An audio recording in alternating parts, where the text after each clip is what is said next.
Perkenalkan, nama saya Theophilus Nathan Tanujaja dengan NIM 25020075414. Jadi di GSLC kali ini saya memilih 4 subtopik.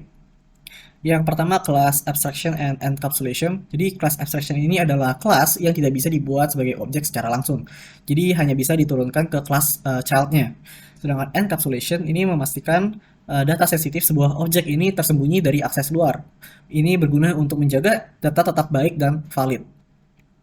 Untuk contohnya, kita memiliki abstract class person. Nah, person ini kita bisa menghasilkan class child itu berupa class student dan class employee. Jadi pertama kita buat abstract classnya dulu, si person, class, terus person. Nah, person ini kita kasih abstract. Gitu. Terus kita tulis fieldnya itu ada string name, terus ada integer age. Nah, untuk enkapsulasinya, kita jadi access modifier jadi private. Kalau sudah, kita bikin getter, setter, dan konstruktor ya.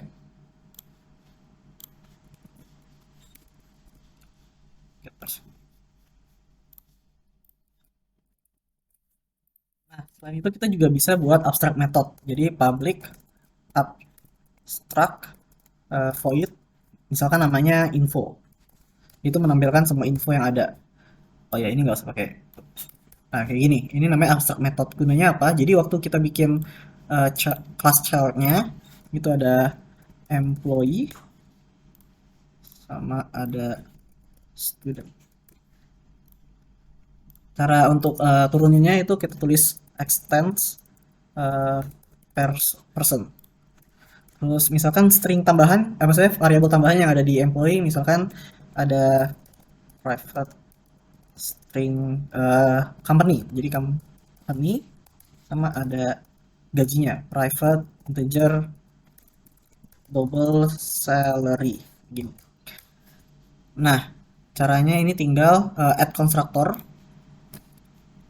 Oh, maaf. Kita bikin konstruktor, habis itu kita bikin konstruktor using field. Nah, dia bakal otomatis uh, kasih string name dan integer yang ada di person yang tadi sebelumnya. Terus masih merah karena kita belum override method yang ada di si ini info.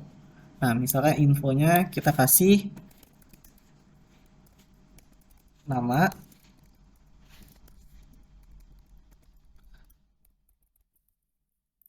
nama ada age, terus status, ada company, sama ada salary. Ini kasih this get name, terus this get age, ini kasih statusnya employee, company-nya this company, sama this salary.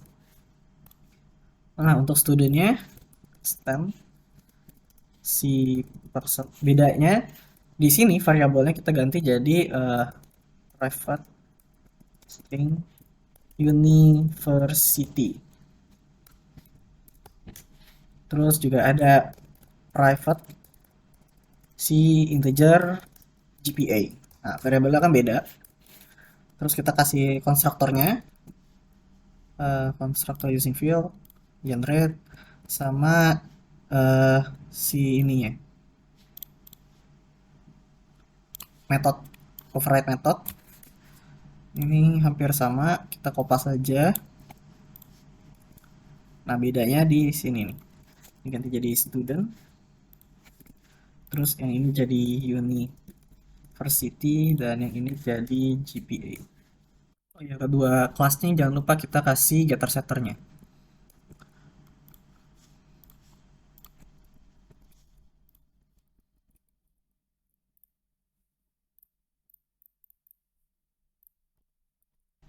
Yang kedua, processing primitive data type value as object.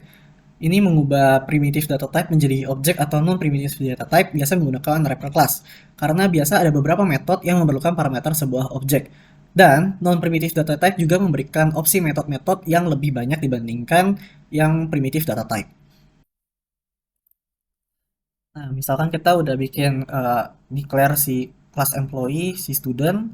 Nah, ini cara supaya kita ngurutin dari yang A dulu baru ke T yang di print. Nah, tapi gimana kalau misalkan kita ganti dia menjadi angka?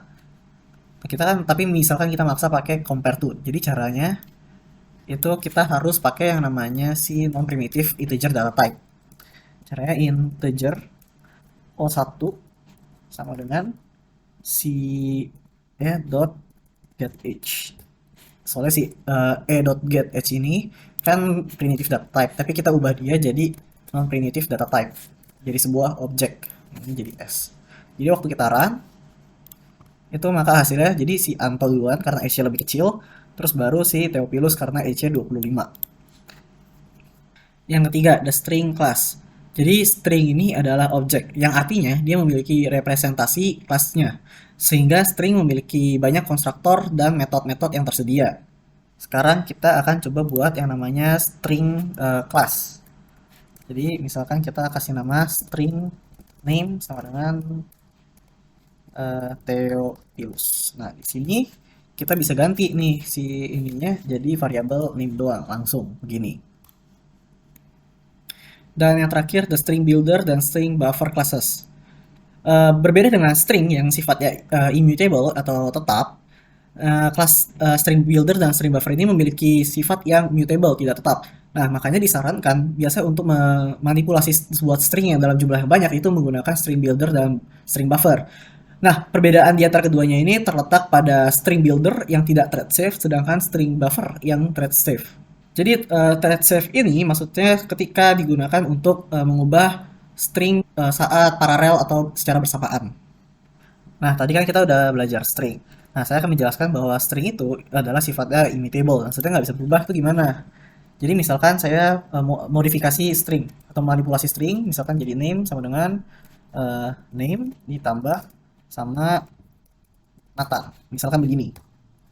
Nah, yang bakal disimpan di memori itu adalah si Theophilus sama Theophilus Nathan. Jadi ada dua nih yang kepake.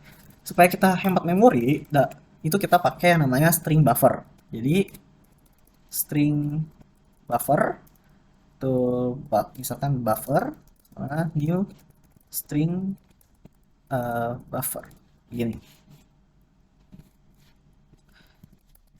Nah, jadi caranya pertama kita kasih buffer, kita komen dulu. Buffer namanya append, kita kasih string itu adalah si Theophilus. Terus yang kedua buffer dot append dan yang kedua ini misalkan jadinya Nathan. Nah, kalau udah selesai kalimatnya, kita bisa pakai metode namanya toString. Jadi kita buat dulu string kelasnya, string nama sama dengan uh, buffer toString. Nah, jadi akan diubah dalam bentuk format si string. Oh, ini name. Nah, jadi waktu kita run, hasilnya jadinya seperti ini. Theophilus Nathan.